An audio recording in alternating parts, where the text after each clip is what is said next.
Hello young friends, doctor Ram Panjwani के लोकप्रिय channel Hindi सागर में आपका स्वागत है। आज हम चर्चा करेंगे सीबीएसई कक्षा 11वीं के पाठ्यक्रम में सम्मिलित कविता कबीर के पद की।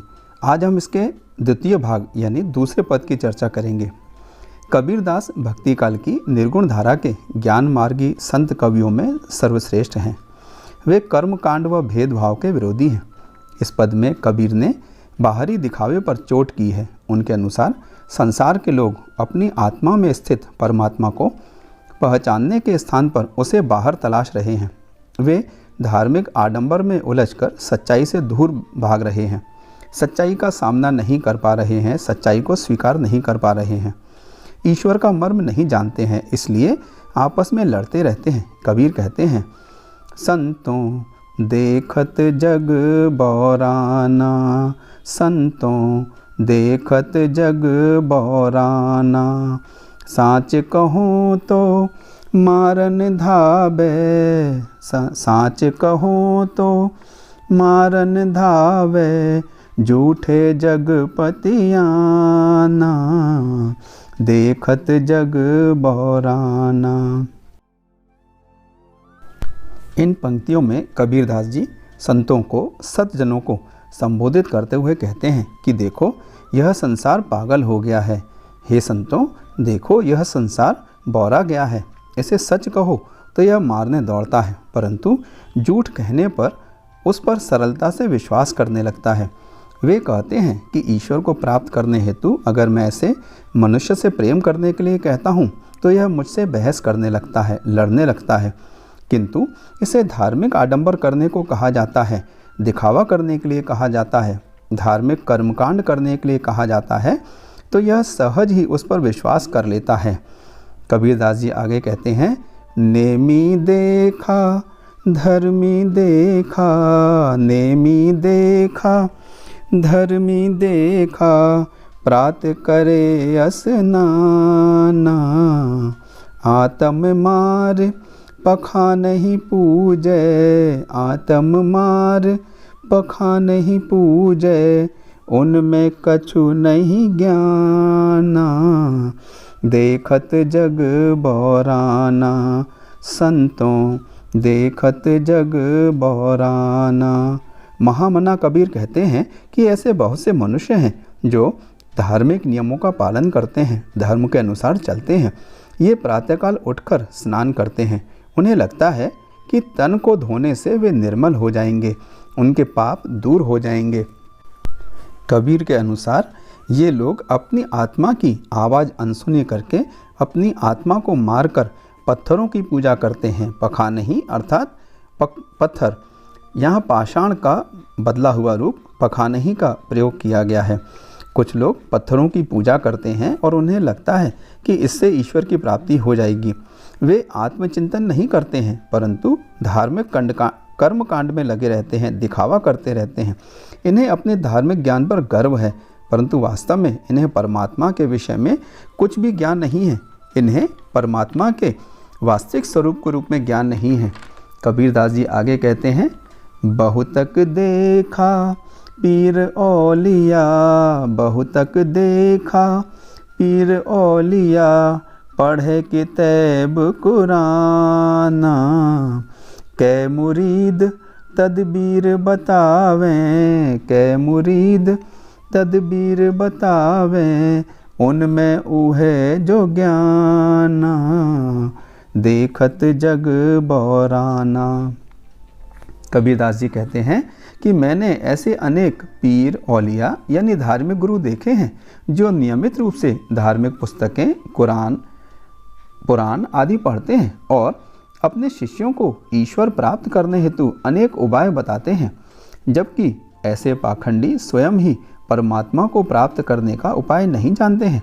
उन्हें जो ज्ञान अन्य गुरुओं से मिला है वही अपने शिष्यों को बताते हैं, स्वयं सही ज्ञान प्राप्त करने का प्रयास नहीं करते हैं। इन पंक्तियों में किताब कुराना में अनुप्रास अलंकार है।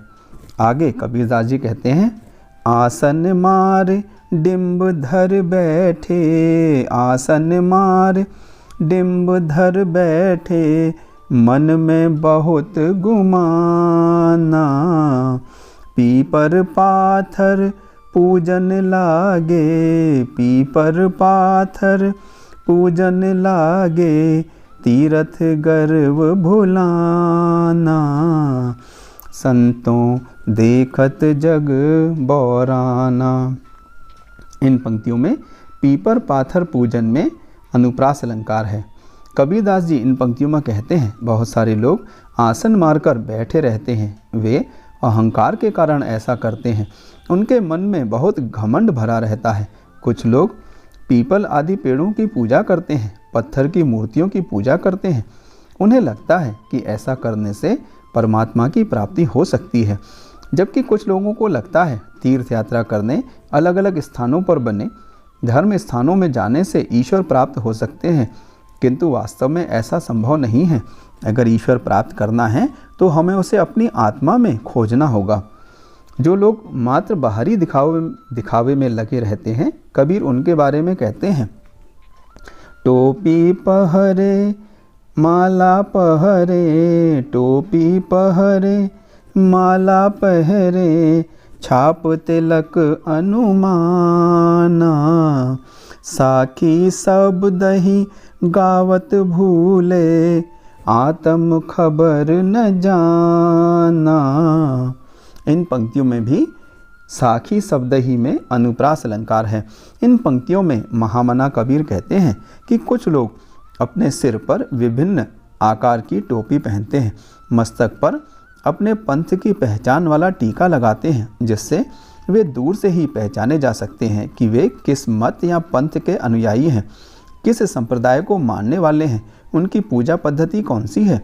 वे सदैव अपने गुरु की रची हुई साखी और शब्द ही गाते रहते हैं। इन सब में वे इतने मगन हो जाते हैं, इतने डूब जाते हैं कि अपनी आत्मा और परमात्मा के संबंध को ही भूल जाते हैं। वे बाहरी दिखावे में व्यस्त रहते हैं और आत्मा को अनदेखा करते हैं। हिंदू और मुसलमान दोनों ही अपने धर्म को श्रेष्ठ बताते हैं। अक्सर इन दोनों का आपस में झगड़ा हो जाता है। इस पर कबीरदास जी कहते हैं, हिंदू कहे मोहे राम प्यारा, हिंदू कहे मोहे राम प्यारा, तुर्क कहे रहमाना, आपस में दो लर मुए, आपस में दो लर मुए, मर्म न काहू जाना, संतों देखत जग बौराना। हिंदू और मुसलमान दोनों आपस में झगड़ते रहते हैं, लेकिन दोनों ही अपने अपने धर्मों का मूल तत्व अर्थात प्रेम, करुणा और मानव सेवा इसको पहचानते नहीं हैं, क्योंकि दोनों ही धर्मों का यह मूल तत्व है, जिसे दोनों ही धर्म के लोग समझने का प्रयास नहीं करते हैं। यदि दोनों ही धर्म के लोग अपने धर्म का मर्म अर्थात रहस्य समझते तो कभी आपस में नहीं झगड़ते, कभी आपस में नहीं लड़ते। दोनों ही धर्मों के गुरु क्या करते हैं, कबीर के शब्दों में सुनिए।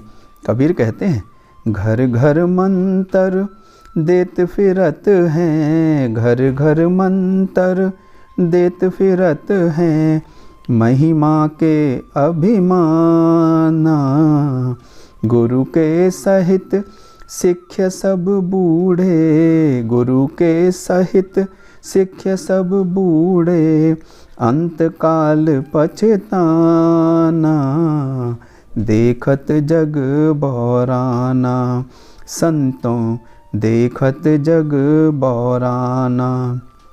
अभी जो पंक्तियाँ प्रस्तुत की गई थी उसमें लर लर में और घर घर में दोनों में पुनरुक्ति प्रकाश अलंकार है। इन पंक्तियों में कबीरदास जी क्या कहते हैं? कबीर कहते हैं कि समाज में पाखंडी गुरु घर घर जाकर लोगों को, अपने शिष्यों को अपने मत संप्रदाय का मंत्र देते फिरते हैं, अधिक से अधिक संख्या में अपने शिष्य बनाने का प्रयास करते हैं, क्योंकि उन्हें अपने मत पंथ की महिमा पर गर्व होता है। वे अपने पंथ को, अपने मत को, संप्रदाय को सर्वश्रेष्ठ मानते हैं। उन्हें लगता है कि उनके मत के बताए हुए रास्ते पर चलकर ही ईश्वर की प्राप्ति हो सकती है और किसी भी प्रकार से ईश्वर की प्राप्ति संभव नहीं है। किंतु अंतकाल में गुरु और शिष्य दोनों ही पछताते हैं, दोनों को ही ईश्वर की प्राप्ति नहीं होती है। गुरु और शिष्य दोनों ही अज्ञानता के सागर में डूबे रहते हैं और ईश्वर को जानने का वास्तविक प्रयास ही नहीं करते हैं।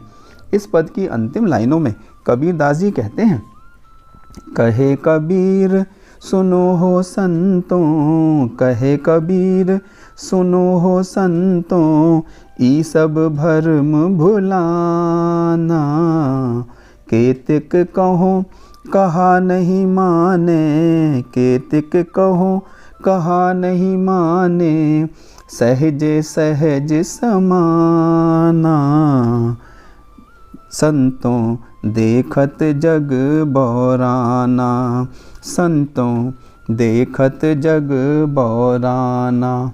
इन पंक्तियों में केतिक कहो कहा में और सहजे सहज समाना में अनुप्रास अलंकार है। कबीरदास जी इन पंक्तियों में कहते हैं, हे संतों, ये पाखंडी और दिखावा करने वाले धर्मगुरु माया के जाल में फंसे हुए हैं। ये माया को ही सब कुछ मानते हैं और इस चक्कर में ईश्वर भक्ति को भूल चुके हैं। परमात्मा के रहस्य को जानने का प्रयास ही नहीं करते हैं। इन्हें कितना भी समझाओ कि ईश्वर सहज साधना से प्राप्त हो जाते हैं, परंतु ये मानने को तैयार ही नहीं है। कबीर के अनुसार ईश्वर को सहजता पसंद है, दिखावा नहीं। इसको जीवन में अपना कर ही सरलता से ईश्वर को प्राप्त किया जा सकता है। इस पद की विशेषताएं क्या हैं? इस पद में, इस दूसरे वाले पद में कबीरदास जी ने धार्मिक आडंबरों अर्थात दिखावे पर चोट की है। इन पंक्तियों में, इस पद में कबीर का अक्खड़पन स्पष्ट हो जाता है। पाखंडी धर्म गुरुओं को उन्होंने लताड़ लगाई है। कबीरदास जी के इस पद में चित्रात्मकता, गेयता और संगीतात्मकता के दर्शन होते हैं। ये पूरा पद गेय है और संगीत से भरा हुआ है। इस पद के अंदर कबीर ने सधुकड़ी भाषा का प्रयोग किया है और मैंने जैसे बताया लर लर घर घर, जहाँ पर भी एक किसी शब्द का द्वारा से प्रयोग होता है, द्वारा से प्रयोग में लाया जाता है, वहाँ पर पुनरुक्ति प्रकाश अलंकार होता है। संपूर्ण पद में अनुप्रास अलंकार की छटा देखते ही बनती है। मुझे पूर्ण विश्वास है कि यह पद आपके समझ में आ गया होगा और आप इसकी सहायता से अपने परीक्षा में अच्छे अंकों से पास हो जाएंगे। तो मिलते हैं अगले वीडियो में एक नए कविता और नए पाठ के साथ। यह वीडियो आपको कैसा लगा कमेंट बॉक्स में लिखकर ज़रूर बताइएगा और हाँ, मेरे चैनल को लाइक, शेयर और सब्सक्राइब ज़रूर कीजिएगा ताकि अगले वीडियो आपको मिल जाएं।